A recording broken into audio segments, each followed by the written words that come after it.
Penolakan terjadi saat pembongkaran ruko penyerobot jalan di Penjaringan, Jakarta Utara. Pekerja dan pemilik tempat usaha bahkan menggeruduk rumah ketua RT yang melaporkan kasus penyerobotan jalan. Ketua RT yang melaporkan kasus penyerobotan jalan menyebut jika pembongkaran ini adalah tindakan tegas pemerintah kepada pemilik usaha yang menyalahi aturan.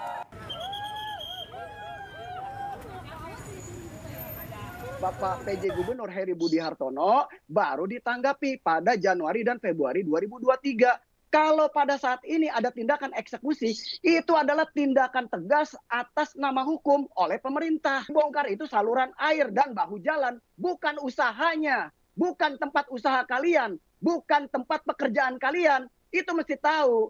Makanya masyarakat ini harus bisa belajar, terdidik sehingga mengerti sosial seperti apa, lingkungan seperti apa. Bukan asal demo tanpa tujuan. Itu yang perlu saya sampaikan. Dan saya perlu sampaikan lagi bahwa jangan melakukan hal-hal perlawanan atau pembangkangan kepada pemerintah.